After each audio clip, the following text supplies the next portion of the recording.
Chongqing authorities launched rockets to induce artificial rain, which led to a devastating storm. Samsung China plans to lay off 30% of its employees in the sales department due to sluggish domestic demand in China.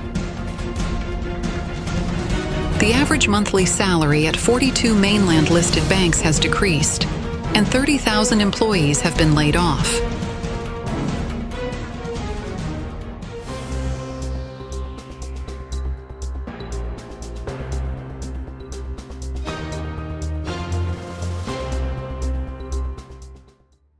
To solve the problem of the heat wave in Chongqing, the Chinese government used special rockets to create rain. But in defiance of heaven, earth, and nature, there were consequences. After a series of rockets were launched, strong convective winds, a hurricane, and heavy rain hit Chongqing and 17 other districts, causing serious damage. According to upstream news, the Chongqing Weather Modification Office carried out artificial rainfall enhancement operations in 17 districts and counties, including Qianjiang, Shapingba, Beibei, Yubei, and Banan, from 2 p.m. on September 2nd to 2 a.m. on September 3rd, firing 158 anti-aircraft shells, 37 rockets, and burning 24 smoke strips. There was light to moderate rain in the operation area, with heavy rain in some areas, with rainfall ranging from 0.1 millimeters to 31.4 millimeters. According to the weather conditions released by the Chongqing Meteorological Observatory, from 7 a.m. on September 2nd to 7 a.m. on September 3rd, gusty winds of level 8 or above occurred at 70 meteorological observation stations in 20 districts and counties in Chongqing, with a maximum wind speed of 34.4 meters per second.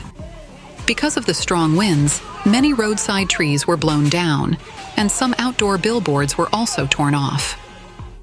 A local netizen posted a video online saying that after the artificial rainfall, a floor-to-ceiling window on the 16th floor was completely blown off.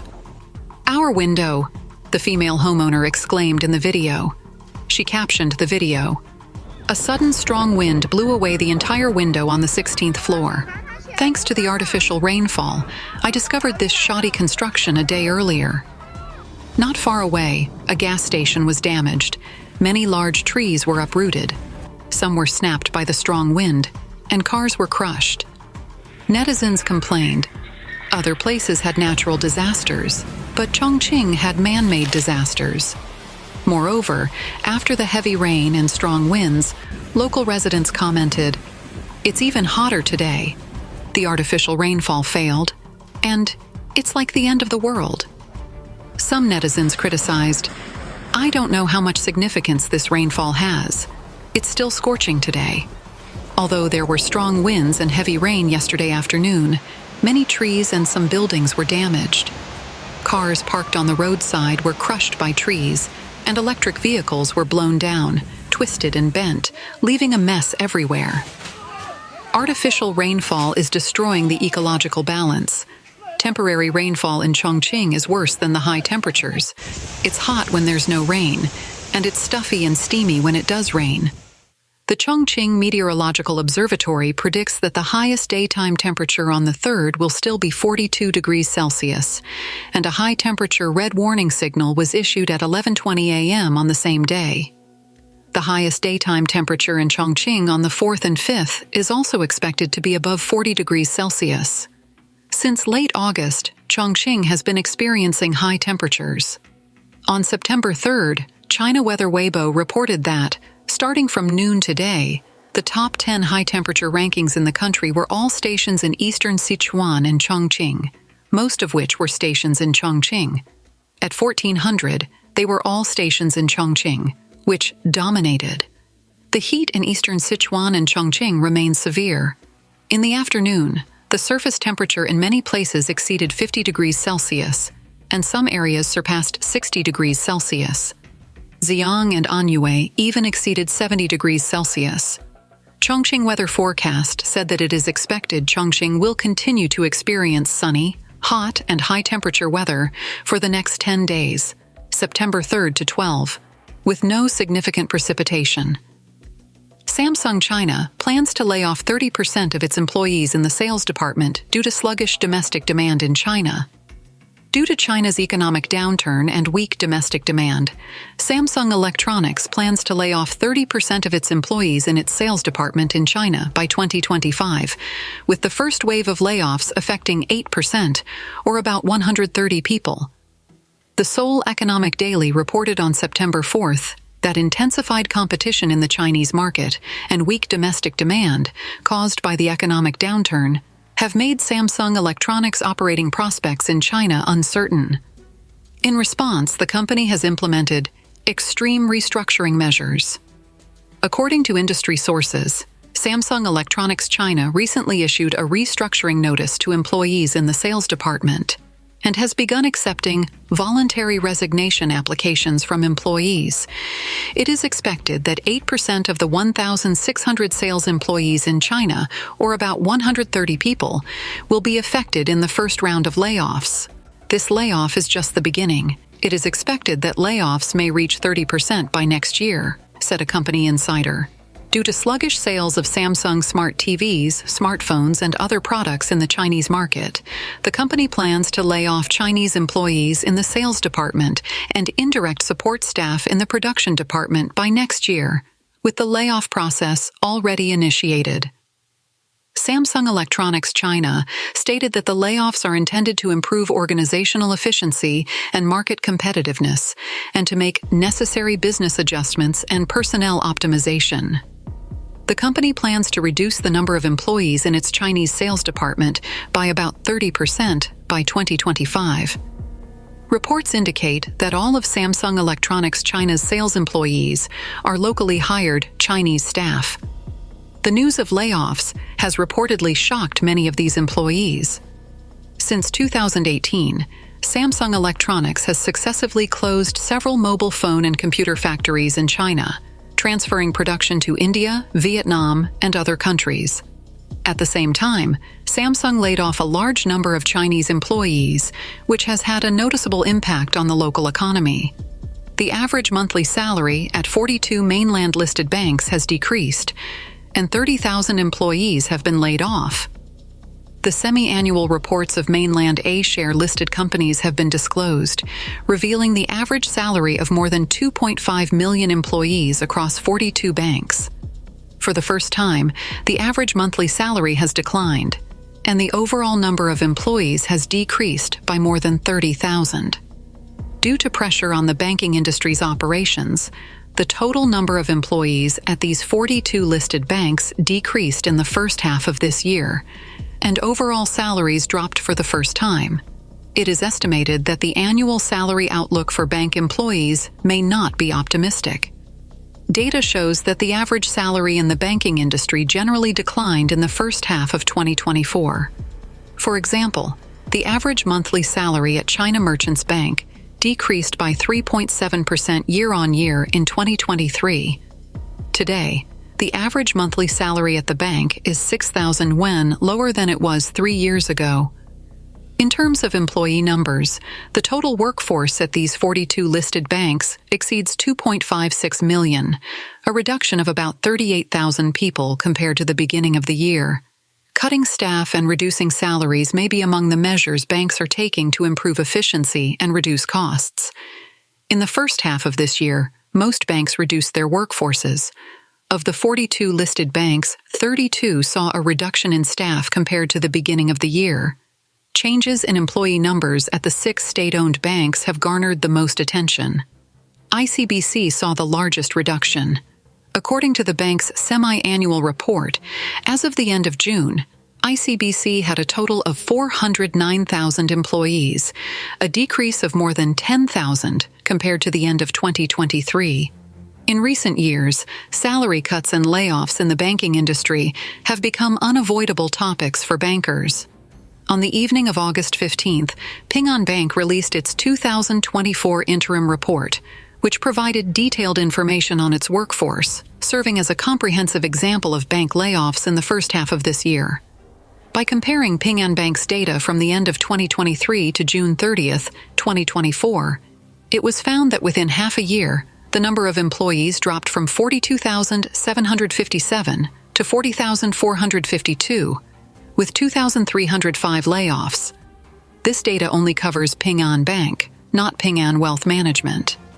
Ping An Bank has 5 branches with more than 1,000 employees, all of which experienced layoffs exceeding 100 people. Among these 5 branches, the Hangzhou branch had the highest layoff ratio, close to 9%. In parallel with the layoffs, the number of Ping An Bank's business institutions has also decreased. While the number of branches remained unchanged, the number of business outlets dropped from 1,201 to 1,180, a reduction of 21.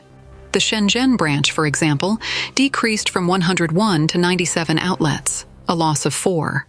Social media users commented that salary cuts are now commonplace, and layoffs are even worse. An Anhui-based blogger, Xi'an, recently shared that when she visited a nearby bank, the teller mentioned that their branch would be closing this month, leaving only the adjacent ATM. She remarked that many people are aware that life in the financial industry has become challenging. Since Ping An Bank is considered an upper-middle-tier institution in China's financial sector, its situation may represent the broader state of the industry. At the end of 2023, Ping An Bank had 34,496 employees in its banking business division. By the end of June 2024, that number had decreased to 32,308, with 2,188 layoffs. A large number of unemployed young people live under the Guangzhou Shenzhen bridge. In recent years, China's economy has continued to deteriorate. The unemployment rate remains high, and layoffs have swept across all walks of life. In first-tier cities such as Guangzhou and Shenzhen, which are relatively wealthy, a large number of unemployed young people are forced to sleep under bridges and live a hard life because they have no money to pay rent. Video footage shows a large number of unemployed young people living under a bridge in Guangdong.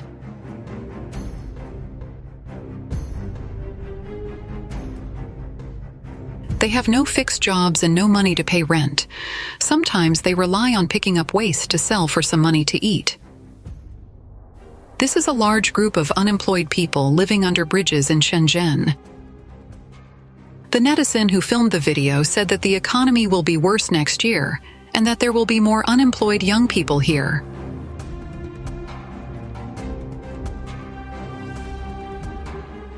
The economy is not good, and it is difficult to find a job. In Huizhou, Guangdong, a 20-year-old young man who did not find a job sat on the overpass overnight.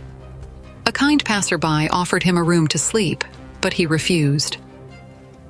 Under the square of Shenzhen Longhua bus station, a large number of unemployed young people gather every day and sleep in the open air. The video publisher said that if outsiders come to film, they will be driven away or even beaten by these young people.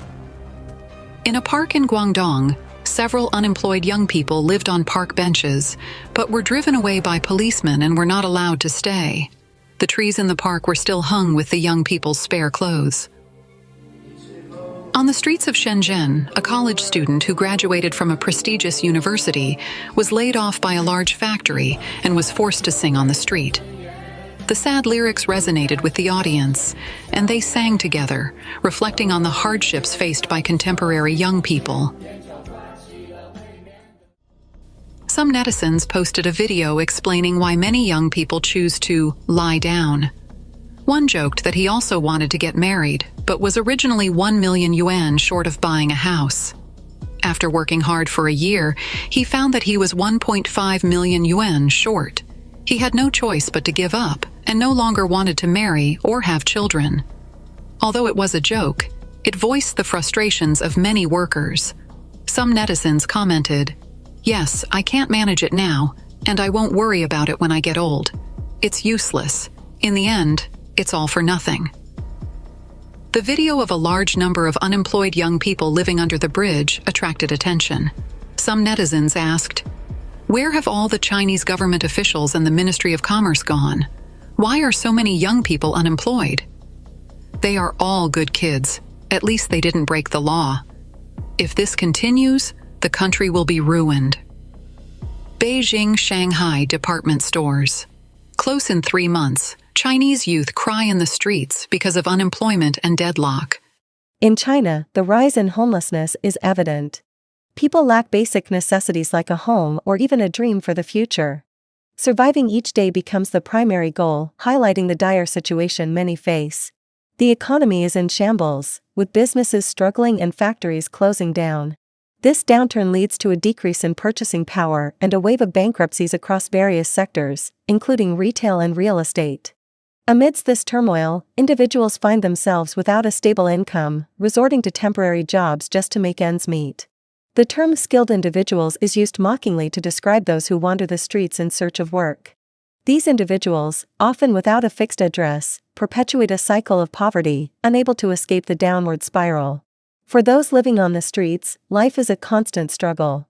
They work sporadically, spending what little they earn on basic necessities like food and shelter. Many have been away from their families for years, unable to afford the journey home. They exist in a state of aimless drift, with no plans or dreams for the future. The government's neglect exacerbates the situation, leaving these individuals to fend for themselves. Some have resorted to selling their IDs to obtain loans, further trapping them in a cycle of debt. Despite their resilience, the lack of support and opportunities pushes them deeper into despair. How dire is the situation for businesses in the city? Let's examine the state of shopping malls in Shanghai. It's strikingly deserted in this vast mall. The only occupants are the sales staff. This image of a Shanghai shopping center was captured by a delivery person. There's a distinct lack of consumer activity. Not only is foot traffic virtually non-existent, but numerous products are also being offered at discounted prices, and the whereabouts of store attendants are uncertain. Even apparel and shoe stores are devoid of patrons. The individuals behind the video, these potential customers, are simply not engaging in spending. Women's clothing sales have plummeted, indicating a diminishing female consumer base. Consequently, the male consumer demographic is even further diminished. A prominent brand outlet sits vacant. Even dining establishments are reliant on sporadic takeout orders. Additionally, there are several storefronts available for rent, with owners hoping to recoup losses and stem financial hemorrhage. Retail activity in Shanghai is on a decline. Video footage from the CCF Shanghai International Daily Necessities Spring Fair shows a noticeable lack of visitors and buying activity. Even the once vibrant 818 Plaza on Ning West Road is now empty, with ground floor shops abandoned. This is surprising considering its prime location near the bustling Miaoming North Road pedestrian street and opposite the famous Guangzhou Shenzhen Automobiles flagship showroom. Some remnants of Hongyi logos can still be seen on the walls. Hongyi, an electric vehicle brand under the Evergrande Group, faced challenges due to Ever's financial troubles and delays in Hyundai's production, leading to a bleak market outlook. Questions arise as to why such a prime location remains unoccupied. Additionally, all shops on the second and third floors of the mall are closed, with the fourth floor mostly vacant except for a hair salon. On a typical Thursday afternoon, salon employees are seen lingering in front of the store. The closure of department stores in Shanghai has raised concerns about the city's economic downturn. On February 5, 2024, Shanghai's iconic department store, Shanghai 600, announced its closure. Locals lament the changes in the retail landscape as other stores like Pacific Department Store, Plaza 66, and Oriental Department Store have also lost their former glory. Many shops have shut down following the pandemic, signaling the end of the bustling atmosphere in historic Suzhou. Reports suggest that Shanghai 600's employees are being laid off, with owners and managers disappearing after settling final severance payments. Additionally, Giordano Ladies, a high-end women's clothing brand under the Hong Kong fashion group, closed its Shanghai Guangzhou Plaza store on March 26 after a decade of operation and several relocations. Shanghai's economy is struggling because foreign investment has decreased. A report by the Financial Times says that China, especially Shanghai, is not as appealing to foreign businesses anymore. This is because of strict policies like the Zero-COVID rule and laws against espionage. As a result, many foreign companies have left. A recent survey by the American Chamber of Commerce in Shanghai, which has 325 member companies, shows that only 52% of them feel positive about their business future in China over the next 5 years. This is the lowest level of optimism since the survey started in 1999. Despite hopes for a better year in 2023, business confidence has actually gone down. Both local and foreign companies are reconsidering their investments in China. The decline in the department store industry is not just happening in Shanghai. In Beijing, the Contemporary Mall closed down in December 2023 after being open for 28 years. Located in a prime area near universities and business districts, the mall faced challenges due to changing consumer preferences. As a response, the old department store decided to undergo renovations. In the year 2024, there has been a notable increase in the closure of supermarkets, particularly affecting the traditional large-scale markets. This trend underscores the formidable obstacles confronting the industry: a sluggish economy resulting in reduced consumer spending, heightened competition from new market entrants, and established stores grappling to adapt to evolving consumer preferences. The retail sector in China has borne the brunt of the pandemic, compelling the shutdown of numerous long-standing department stores. In the year 2022 alone, more than 40 department stores ceased operations, with 27 of them having served customers for over a decade. Subsequently, in 2023, over 20 department stores shuttered due to various factors such as lease expirations, management issues, or strategic adjustments. Fast forward to the present, 2024 witnesses the announcement of closure by 10 more long-standing department stores, with 5 closing down entirely and 5 undergoing refurbishments or redevelopment. The primary drivers behind these closures are the expiry of leases and the operational strains experienced by these stores. Adding to the industry's challenges are the formidable presence of e-commerce platforms, presenting a significant obstacle to traditional brick-and-mortar stores. A report issued by China's Central Enterprise CICC in 2024 reveals that a staggering 86.3% of department stores identify insufficient consumer spending as their foremost challenge. Despite an 8.8% increase in overall sales in 2023, nearly 70% of these stores report that foot traffic has yet to return to pre-pandemic levels, largely attributed to the dismal sales performance in 2022 amidst the pandemic-induced economic downturn. The confluence of high unemployment and meager wages further exacerbates the situation, constraining consumer purchasing power. Data from CICC for the year 2022 underscores this predicament, revealing that a majority of the population earns monthly incomes below 5,000 yuan. Economist Zhang Xiaonan highlights the alarming trend of China's dwindling middle class and shrinking wealthy elite, as evidenced by the declining number of billionaires globally and the diminishing wealth of affluent families. Zhang Xiao's research unveils the stark reality of China's impoverished middle class, burdened by an average debt of 2 million yuan per household.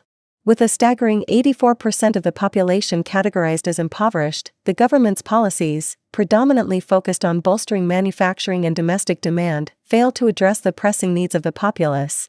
This lopsided approach risks perpetuating a cycle of borrowing and debt repayment, further exacerbating the economic woes. Despite grappling with inflation, China grapples with deflationary pressures stemming from subdued consumer spending, further compounded by the reluctance of consumers to make purchases amid falling prices. This challenging economic landscape has profound implications for businesses, impeding their ability to move inventory and impacting factory operations.